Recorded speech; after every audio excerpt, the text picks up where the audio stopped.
saya baca biodata antum lulusan pondok pesantren. Itu terkesan dijebak loh. Loh, jebak kenapa? Karena gini, saya punya senior tuh. Kebetulan dia kayaknya waktu itu udah kelas 6. Kayaknya saya Jadi- tahu deh ini senior nih. Namanya Ustazul Asma, bukan salah. Saya waktu itu sempat nganggur. Oh, nganggur dulu.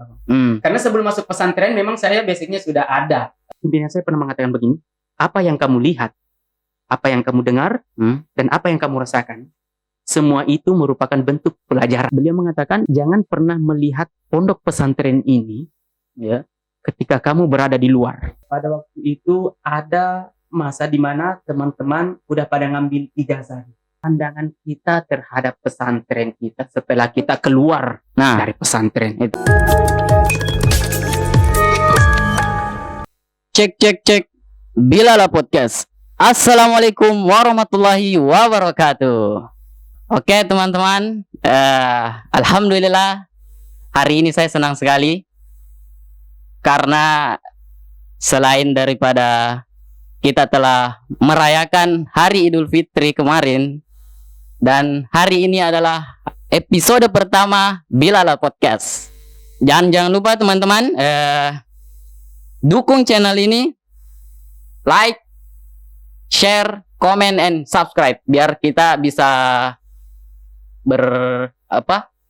memberikan edukasi dan inspirasi ke depan. Mudah-mudahan insyaallah. Dan hari ini telah bersama kita seorang narasumber, di mana narasumber ini beliau adalah, kita boleh bilang, seorang anak muda yang ganteng lah, lumayan ganteng. Oke, saya bilang ganteng. Masa cantik.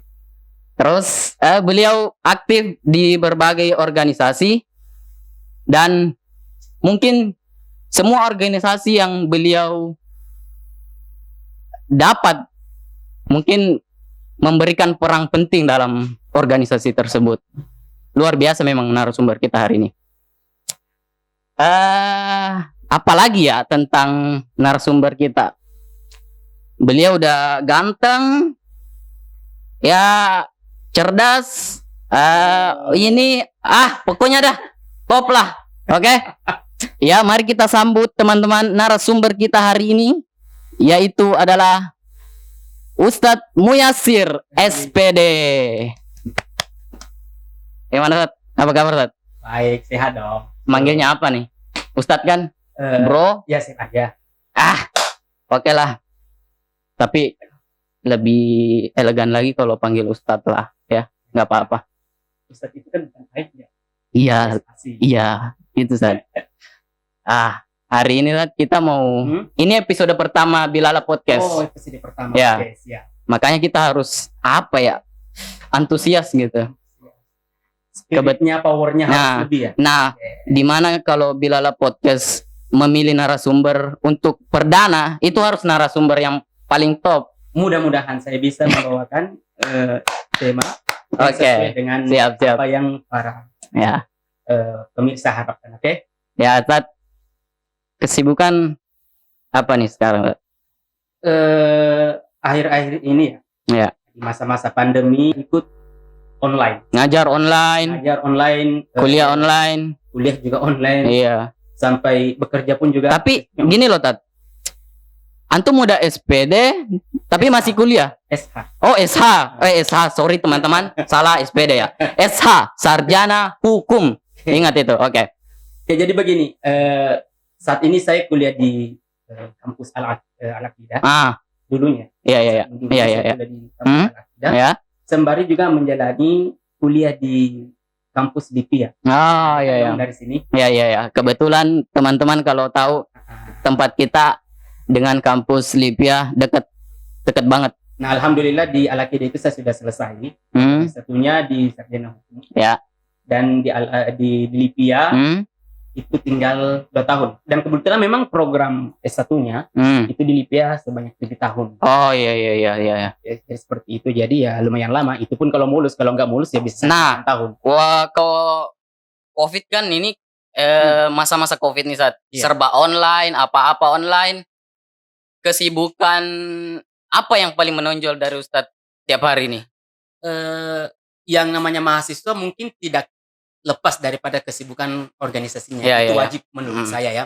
Namun di sisi lain kita mencari kesibukan-kesibukan yang Ya. betul-betul menonjol feel sosialnya. Oh iya iya iya. Dan seperti yang saya laksanakan tekuni pada saat ini, saya ikut bergabung di salah satu lembaga kemanusiaan. Apa tuh? Yaitu Spirit of Aqsa, disingkat menjadi SOA. Iya iya iya, tahu. Itu satu lembaga yang fokus kepada hal humanity, ya kan? Humanity. Iya iya. Palestine. Ya, oke. Di situ saya merasakan bahwasanya bergabung di dalam organisasi seperti ini merupakan pembelajaran yang paling besar. Iya iya iya iya. Banyak yang bisa diambil ya dari lembaga tersebut. Terlalu banyak. Bahkan mungkin kita tidak bisa menghabiskan waktu. Dan juga bisa jadi ladang amal buat itu jelas. Ini ya. Jadi sebelum kita terjun kepada salah satu pekerjaan, kita harus punya target dulu. Harus punya target. Targetnya apa? Oh, saya ingin memfokuskan diri saya kepada hal yang nantinya dia menuai hasil kepada diri saya sendiri. Contohnya amal ibadah.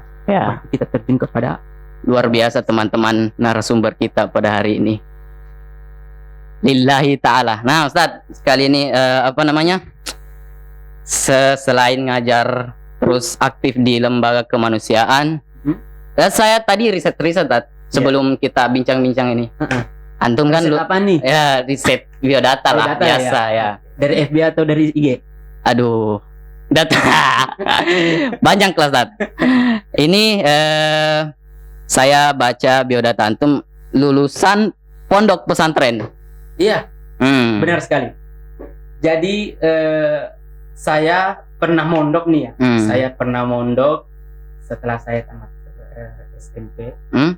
Saya pernah mondok di salah satu pesantren di Bone, Sulawesi Selatan. Namanya Pondok Pesantren Darul Hikmah. Iya. Pondok pesantren. Nah, ini nih yang ada fotonya di sini. Nah, teman-teman bisa lihat. Beliau pendiri yang paling atas itu. Kemudian yang menjadi pimpinan sekarang Ayahanda Ustadz Sa'ad Said. Iya. Saya pernah mondok di sana, tamat SMP, masuk ke pesantren. Oh, tamat SMP dulu? Tamat SMP. Enggak dari SD? Enggak. Oh. Jadi ada yang dikatakan kelas eksperimen.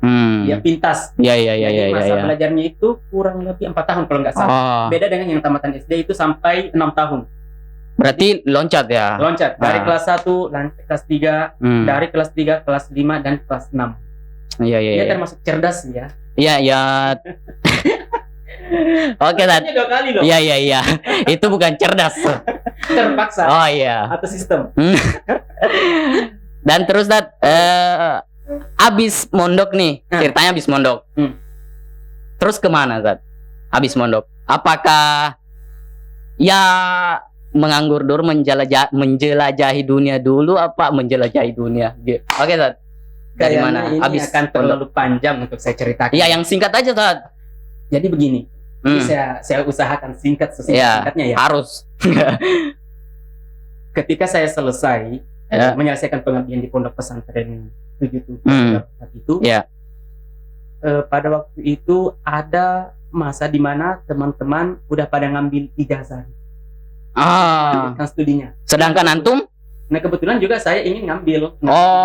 Cuma jadi masalah, saya itu belum punya pilihan kampus, belum punya pilihan di mana saya harus melanjutkan kuliah. Akhirnya, faktornya apa dulu saat itu? Karena memang nggak mikir. Belum ada pikiran mau kuliah. Pantesan aja kalau gitu saat. Jadi gini. Iya. Ketika teman-teman maju untuk mengambil ijazah nih, saya ikut. Ditanyalah satu-satu, kamu mau lanjut di mana? Saya mau lanjut di Libya yang disebutkan tadi. Kamu mau lanjutnya mana? Saya mau lanjut di Mesir. Kamu mau lanjut di mana? Saya mau lanjut di Madinah. Saya mau lanjut di Makassar. Saya mau lanjut di Bone. Ya, giliran saya. Kamu bingung ya. Saya mau jawab apa ya? Saya nggak punya pilihan. Sebenarnya juga nggak punya niat kuliah. Oh, dulunya nggak punya niat kuliah? Enggak. Oh iya. Gimana ya? Ya udah deh. Nyebut nama kampus yang dihafal aja, yang muda-muda. Di Libya aja. Ternyata di Libya tak semudah yang saya kira. Bahkan banyak anak-anak Jawa yang hampir putus asa gitu mendaftar. Tapi langsung tahun itu, Tat? Enggak. Jadi lepas daripada pengabdian, ya setelah kami dikasih nasihat, dikasih jangan oleh bapak pimpinan, kita dilepas untuk melanjutkan studi. Saya waktu itu sempat nganggur. Oh, nganggur dulu. Karena sebelum masuk pesantren memang saya basicnya sudah ada berdagang begitu ya. Oh, iya. Saya pernah berdagang sebelah. Wah, tahu pecah ini belah? menarik nih. Ini menarik. Dagang apa? Pecah belah dengan sembako. Pecah belah apaan, Ustaz? Ya seperti alat-alat dapur. Oh, iya. Ya ibu-ibu tahu lah. Oke. Iya, kalau itu. Nah, selesai saya kuliah, kebetulan modal saya itu sebenarnya bukan selesai kuliah, selesai mondok, kemudian sebenarnya modal saya masih ada. Jadi insting untuk berdagang itu masih ada gitu. Oh, Ingin berarti kembali. Ntar dulu, Tat. Berarti dari pondok terus keluar nggak dibiayain sama orang tua gitu. Kan tadi dagang ini berarti udah punya penghasilan sendiri dong kalau gitu. Yang namanya penghasilan sendiri udah ada.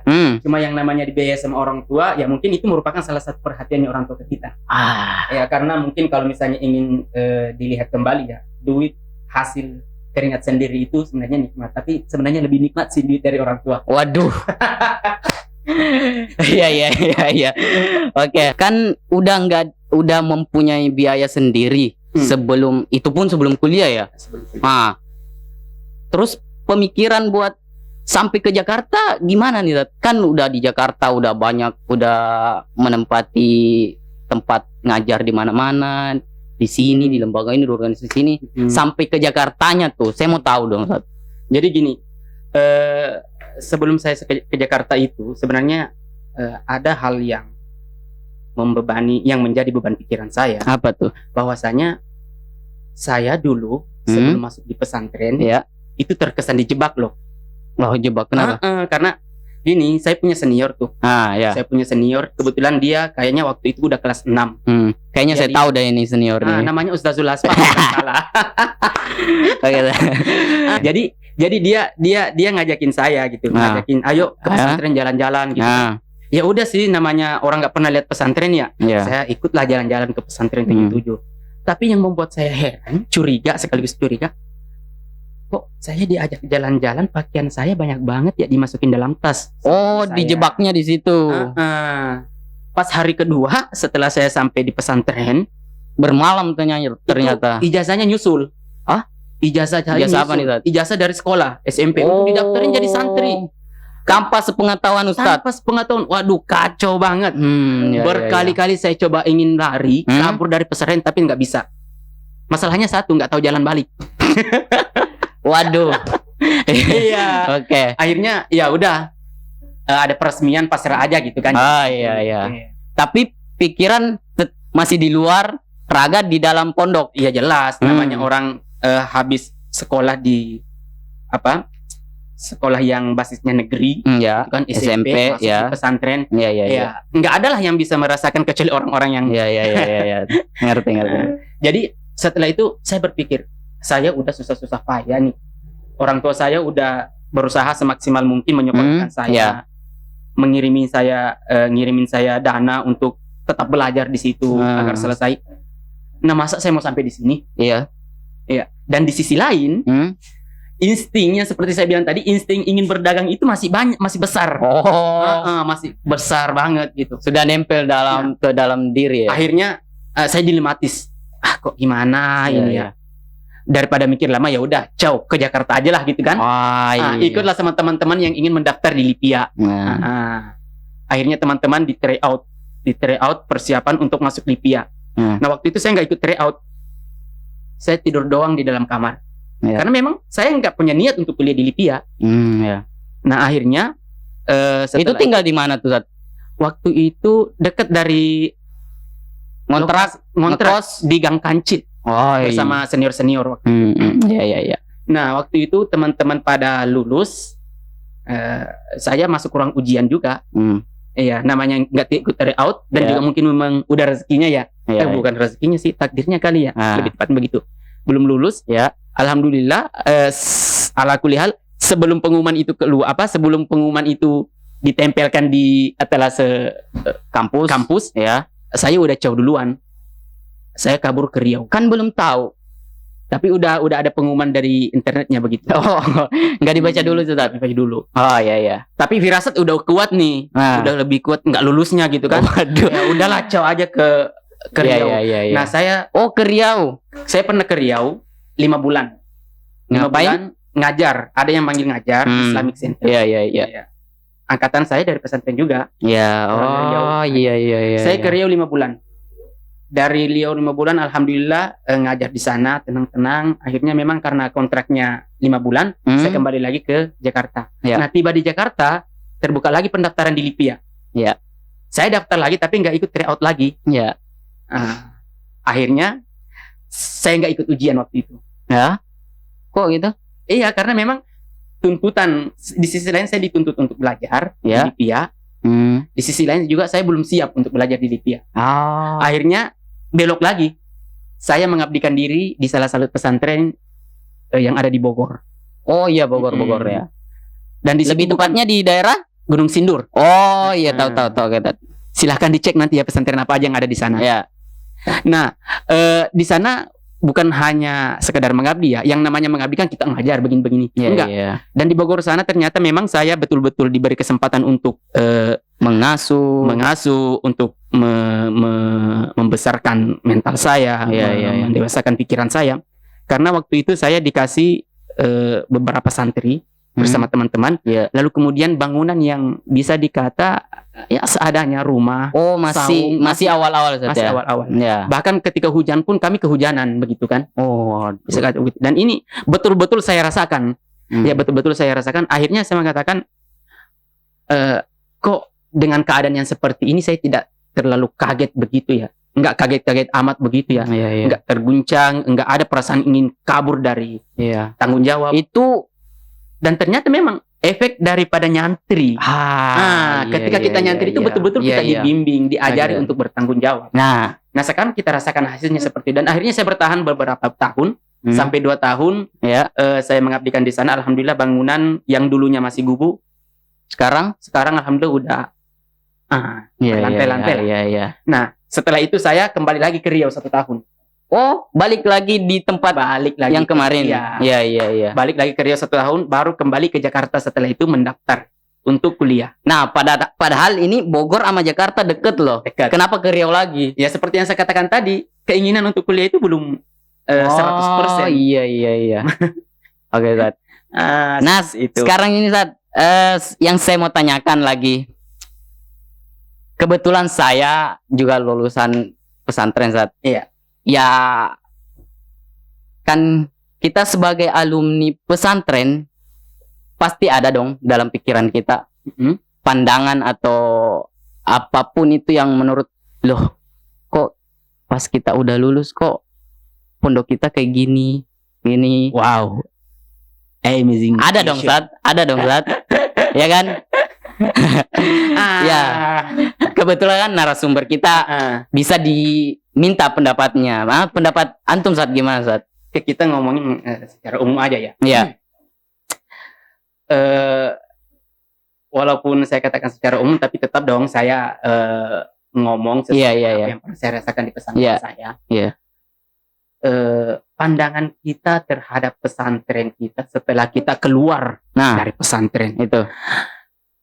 Kan ceritanya nih anak-anak yang udah lulus dari pesantren atau keluar dari pesantren beda-beda nih tempat kuliahnya nih. Iya, pasti pikirannya berkembang nih. Pasti. Ada yang gagah, ada yang inilah, gitu seperti itulah ya. Sebenarnya kita harusnya banyak menyadari ya tentang apa-apa aja yang pernah kita dapatkan selama kita berada di dalam pesantren, sehingga nantinya ketika kita keluar itu tidak memberi dampak yang buruk ketika kita keluar terhadap pesantren kita sendiri. Karena itu membawa nama baik. Jangan sampai kita sendirilah yang menjadi bumerang. Iya, benar-benar. Pesantren itu sendiri. Pimpinan saya pernah mengatakan seperti ini, dan kalimat itu masih terngiang-ngiang selalu ketika saya ingin ketika saya mendapatkan konflik di dalam pemikiran saya sendiri. Pesantren saya. Pimpinan saya pernah mengatakan begini, apa yang kamu lihat, apa yang kamu dengar, dan apa yang kamu rasakan, semua itu merupakan bentuk pelajaran. Atau semua itu adalah pembelajaran. Iya. Nah, selain itu ada lagi kata-kata yang pernah pimpinan saya katakan. Beliau mengatakan jangan pernah melihat pondok pesantren ini Ya. ketika kamu berada di luar. Tapi lihatlah ketika kamu masih di dalam. Berat nggak tuh kata-kata Iya, tuh? tapi gini Tat. Berat. Iya, saya paham. Tapi Ah, naluri kita yang sebagai alumni, mm-mm. ya tergantung pribadi masing-masing sih. Ya. Ada yang bilang, wah wajar lah kan, dulu juga kita kayak gini, dulu juga kayak gini. Dan sekarang ada mungkin alumni pondok lah, mungkin kalau mereka datang gitu, Mm-mm. loh seharusnya kan nggak gini, seharusnya gini dong. Iya. Itu yang saya mau tanyakan, itu pendapat tentang orang-orang yang berpikiran kayak gitu. Jadi kita kembalikan lagi daripada pesan yang tadi ya. Dua poin tadi itu, apa yang Anda lihat, apa yang Anda rasakan, apa yang Anda dengar, semua adalah bentuk pelajaran. Iya. Ya. Jadi itu mengcover secara umum apa yang kita dapatkan ketika di dalam, apa yang kita dapatkan ketika di luar. Nah, ketika kita berada di dalam, mungkin kita tidak merasakan yang namanya kekurangan. Karena kita sendiri pada waktu itu adalah gelas yang kosong. Iya benar. Kita masih santri, Kita masih santri. belum memandang. Nah, dan juga yang menjadi pokok permasalahan, selama kita menjadi santri, pernah nggak kita mencoba untuk mempelajari hal-hal yang membuat kita berkembang? Atau pernah nggak kita bertanya kepada diri sendiri, kira-kira usaha-usaha apa ya yang dilakukan oleh guru-guru saya demi santri-santrinya berkembang? Benar-benar. Padahal pada kenyataannya, ketika kita menjadi santri, yang ada di dalam pikiran kita itu hanya tumpukan keterpurukan. Aduh, sore ini ke masjid lagi, dipaksa lagi, melanggar lagi, akhirnya ketakutan, kekhawatiran yang ada di dalam pikiran kita. Benar. Itu karakter dan pemikiran kayak gitu baru terbentuk ketika kita udah lulus. Iya. Lulus. Benar-benar. Jadi ada juga sih yang berpikir lebih baik lah daripada yang saya sebutkan tadi. Ya. Tapi dia itu lebih mengarah kepada keseriusannya belajar. Dia lebih fokus kepada nilainya, dia lebih fokus kepada dirinya sendiri, pengembangan dirinya. Tanpa mungkin tidak ada di antara santri yang berpikir apa sebenarnya yang dilakukan oleh guru-guru saya demi pengembangan ini. Resiko-resiko apa, tantangan-tantangan apa yang dihadapi oleh semua pengelola pesantren. Ya, sehingga kita semua bisa seperti ini. Nah, ketika keluar nantinya, dan akhirnya ketika dia keluar, pikirannya baru berkembang, rasa ingin tahunya sudah besar, karakternya udah terbentuk. Iya. Lalu dia kembali melihat pondoknya. Iya. Saya bisa bercermin. Ternyata pesantren saya kurang ini dari waktu itu. Karena di masa saya nyantri, waktu saya nyantri, seharusnya seperti ini, enggak seperti. Bener banget, bener. Makanya saya harus kayak gini dong kalau masuk ke pesantren. Saya harus berbuat ini dong. Saya berbuat ini. Jangan berpikiran loh kok bisanya cuma mengkritik lembaga tersebut. Itu maksud saya, Zat. Justru sebagai alumni ya. Sebagai alumni itu kita harus memposisikan diri kita sebagai brosur terbaik. Iya, benar sekali. Kita harus memposisikan diri kita sebagai brosur terbaik untuk pesantren-pesantren kita. Iya. Karena kenapa? Walau sebagus apapun manajemen yang ada di dalam pesantren, tapi ketika orang-orang yang sudah lulus dari pesantren tersebut tidak memberikan contoh yang baik ketika dia bersosial dengan masyarakat, maka itu akan menjatuhkan nama pesantren itu dan manajemennya secara Saya setuju dengan pendapat Ustaz. Iya, seperti itu. Setuju banget. Dan terus kayak gini, Ustaz. Misalnya ya anggaplah anak atau regenerasi Ustadz nih masuk ke dalam pondok yang sama dengan Ustadz, gimana? Ya saya mau dengar pendapat Ustadz kalau misalnya apakah setuju atau ya nggak apa-apa lah, malah lebih baik atau gimana, Ustadz?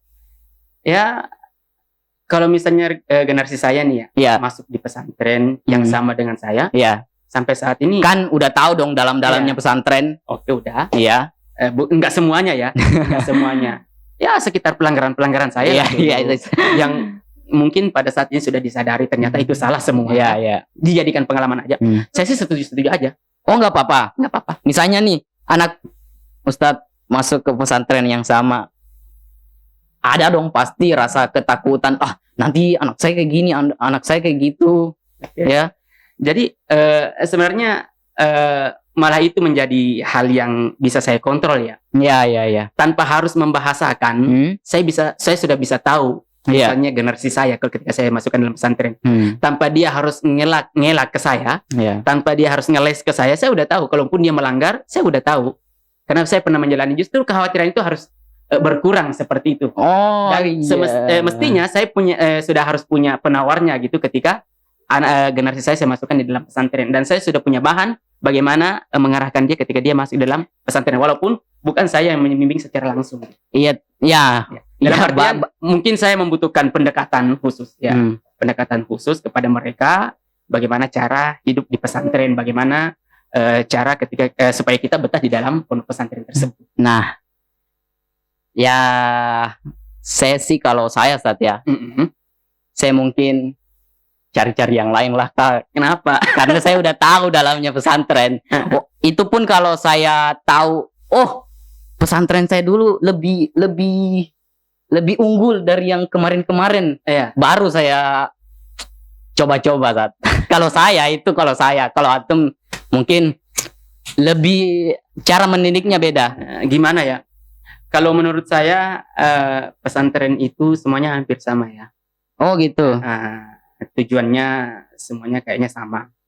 Pada kebaikan, pada begitu. Ya. Cuma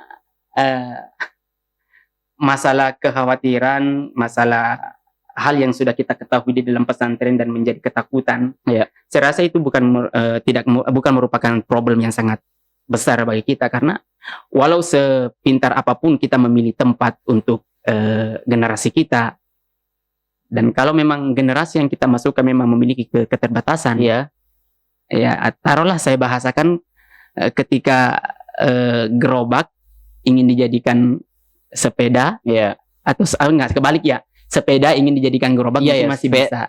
Sepeda. Sepeda ya. Tapi ketika sepeda ingin dijadikan motor itu mungkin agak sulit. Iya. Seperti itu. Jadi tergantung kapasitas anaknya gimana dulu, fashion anak itu di mana, apakah dia betul-betul punya skill yang memadai untuk menghafal, ya kita masukkan di dalam pondok pesantren yang khusus untuk menghafal. Apakah dia punya fashion benar, kita masukkan ke dalam pesantren yang mungkin lebih intensif lagi. Oke. Sekarang saat saya juga kan pernah mondok. Iya. Pasti ada dong kesan-kesan yang unik, suka duka gitu. Suka duka. Bukan. Suka, nggak usah sukanya dulu, Sat. Dukanya aja. Aduh, nangis gue. Sedih banget kalau gitu. Bukan duka, maksudnya cerita yang apa namanya, yang nggak bisa dilupain sama Ustadz. Apa? Terlalu banyak untuk saya ceritakan. Ya 1, 2, 3 kah yang boleh dikeluarin. Gimana ya, yang namanya santri pasti memiliki kenakalan-kenakalan tersendiri. Iya benar. Kalau saya itu kenakalannya enggak ekstrim, ekstrim lah. Ekstrim ya? Enggak lah. Tapi tergantung yang mendengar nanti sih. Gini, pernah saya itu pelanggaran saya itu bermunculan ketika saya sudah kelas 5 dan kelas 6. Nah, sebelum ini, Zat, karakter waktu di pondok Ustadz gimana sih? Selengean, kocak gimana? Apa bodoh amatan gimana sih? Ya mungkin bodoh amat ya. Ya bodoh amat. Melanggar bodoh amat lah. Diperingati bodoh amat lah gitu. Iya. Enggak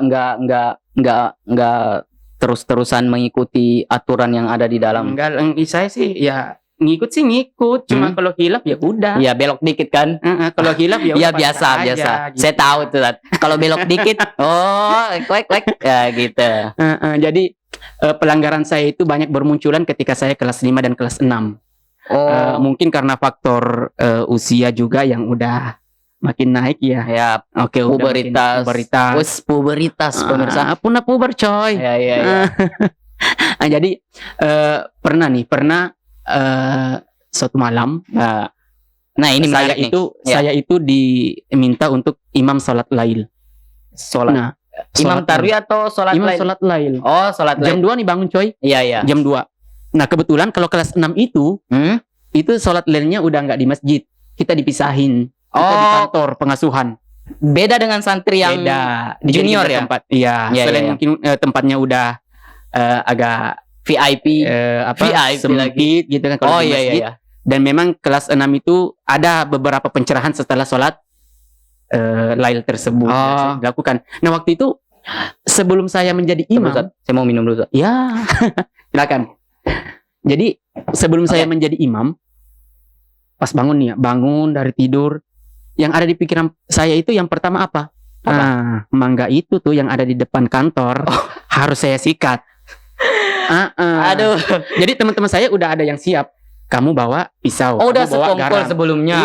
Udah terjadi beberapa malam sebelumnya dan Oh, malam kirain ini giliran pribadi. saya gitu kan. Malam ini giliran saya gitu yang Waduh, eksekusi gitu. Parah ini. Di jadwal ternyata Di pelanggarnya. jadwal.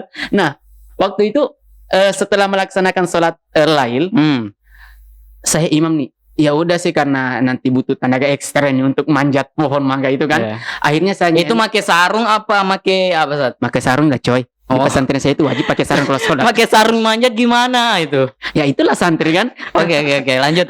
Jadi setelah sholat itu ada pengabsenan Ya, dan ya. ada tauji Khusus untuk kelas kelas 6. angkatan Ustaz. Oh iya. Jadi saya nyender di meja itu kan, di meja ustadznya sedang mengabsen setelah sholat itu, sholat lain. Iya. Saya nggak dengar sama sekali apa yang beliau umumkan.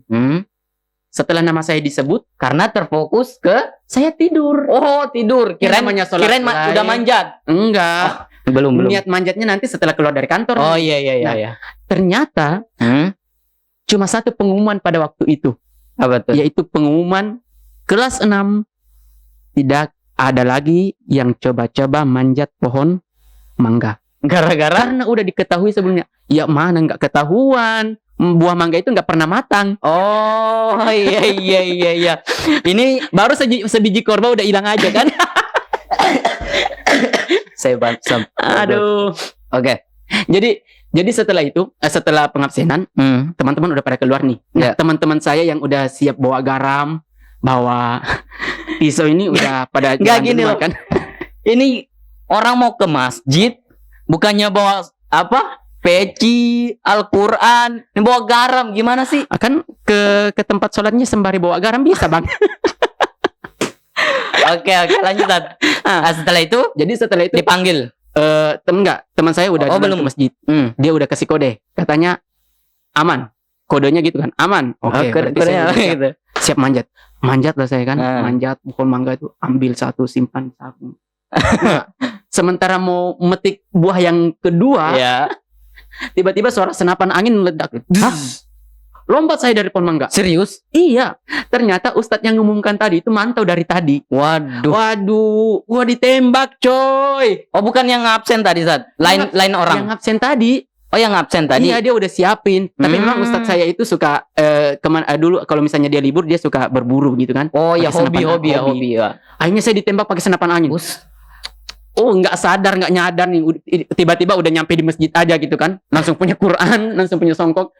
Tahu nggak, peci yang saya ambil itu, yang saya pakai, Quran yang saya pegang itu, Ya. semuanya adalah peci dan Quran sitaan.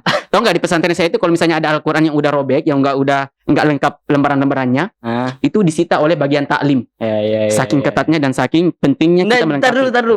Saya mau tahu, itu senapan meleset apa kena tuh? Nah itu dia. Dua kali meledak, kok gua nggak kena gitu kan? Ya. Tapi cara lari gua itu bisa diadu Mungkin dong. nggak ada pelurunya, Sat. Hah? Mungkin Nah nggak ada itu pelurunya. dia. Nah setelah sholat subuh, setelah sholat subuh kelas 6 dikumpulin lagi nih karena kasus mangga itu loh. Gara-gara Ustad. Dan sekelompok Ustad tadi. Oke. Akhirnya kelas 6 dikumpulin. Habis dikumpulin, dibilang, tahu nggak? Tadi subuh itu sebelum sholat subuh lah ya. Sebelum sholat subuh ada loh kelas 6 yang hampir mati. Tembak katanya 2 kali nggak kena. Waduh, gimana ya hati saya waktu itu ya? Kok Ustadz aku ini tega gitu, cuma persoalan mangga ditembak, ya Allah gimana gitu ya. Hampir gak alumni. Dan akhirnya setelah perkumpulan selesai, saya diem dong di tempat perkumpulan itu. Mau PDKT sama Ustadz aku kan, mau nanya. Nah akhirnya saya nanya, Ustadz beneran tadi aku ditembak tuh? Ya beneran katanya. Kok nggak kena ya? Nggak ada pelurunya kan Ustadz? Ya iya nggak ada pelurunya. Sekarang kan udah habis saya tebak itu gak ada pelurunya. Waduh, tapi Damage sih? Di match. Di match saya itu Iya. ketika lari itu luar biasa, bisa diadu. Sampai nggak nyadar langsung punya Al-Quran sama pita sendiri gitu loh. Nggak kebayang itu sarungnya lepas apa enggak ya. Tapi di sisi lain, di setiap teman-teman saya melanggar, saya pasti hadir loh. Kok rajin banget gitu ngelanggar. Emang Tapi bangor ya. Tapi emang gitu bangor. belajar nggak pernah diabaikan dong. Nah, saya Aduh, tadi capek juga. nggak kebayang itu, Sat. Oke. Tapi gini, Sat. Apa pesan untuk seorang orang tua yang ingin memondokkan anaknya ke pesantren? Kan orang tua gini, Sat, biasa kalau kan ngapain sih nyantri? Ntar nggak ada kerjaan, ntar jadinya ini doang gitu kan. Pasti ada kayak gitu, Sat, orang tua. Iya. Gimana tuh, Sat? Pesan untuk buat mereka? Sebenarnya kalau untuk orang tua, terutama mungkin orang tua saya sendiri ya, Ya. ketika nanti punya anak lagi ingin masuk di pesantren, lebih menyarankan kepada tempat pendidikan yang mengutamakan, yang memprioritaskan ilmu agama. Ya. Ya, karena sebagai umat Islam, ya sebagai umat Islam kita butuh yang namanya ilmu agama. Ya. Apalagi seorang laki-laki ya. Benar. Ya, Pemimpin. Seperti itu. Dan ketika kita ingin memasukkan anak kita ke dalam pesantren misalnya, atau pada umumnya Ya. balai pendidikan, ya dua-duanya harus sabar dong. Orang tua. Tuanya harus sabar menahan rindu. Anak juga Anaknya begitu. juga demikian, harus Iya. kuat menahan Benar. menahan rindu. Intinya sama-sama harus berjuang. Iya. Sama-sama harus berjuang agar nanti tidak terjadi hal-hal yang tidak diinginkan. Nah, kalau misalnya salah satu di antara mereka berdua ini tidak tahan, anggaplah nggak betah dengan kerinduan yang menyiksa, ya udah, pasti salah satu di antara mereka akan saling menjumpai. Ya. Kadang dengan faktor-faktor seperti itu, anak-anak tidak betah di dalam suatu pendidikan. Oke teman-teman, hari ini narasumber kita sangat menginspirasi, memberi pelajaran, banyak sekali pelajaran yang saya bisa terima.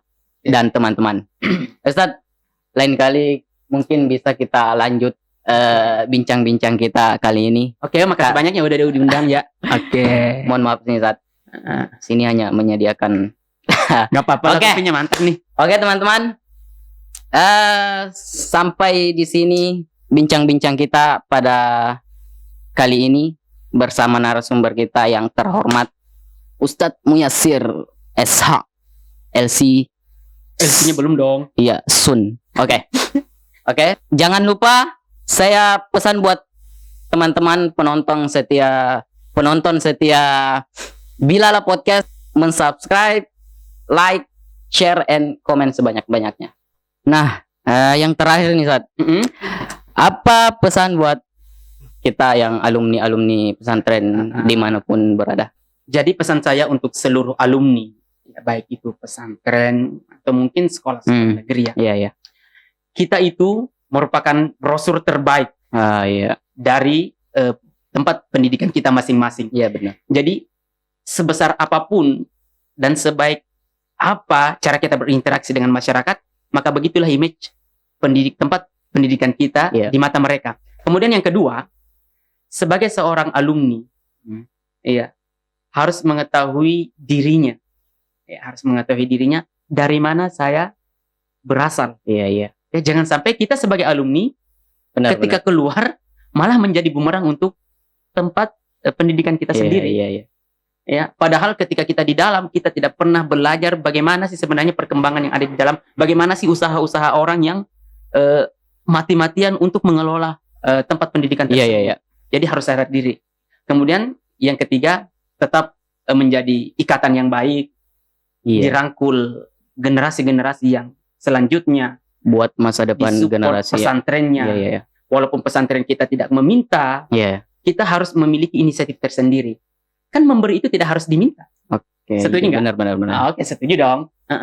Memberi itu kan tidak harus diminta. Iya. Jadi ketika kita memberi tanpa diminta, justru sebenarnya itu menampakkan kepedulian yang lebih terhadap apa yang ingin kita beri. Seperti itu. Itu saja sih kalau menurut saya. Nggak neko-neko, sebagai alumni yang penting jaga nama baik pesantren.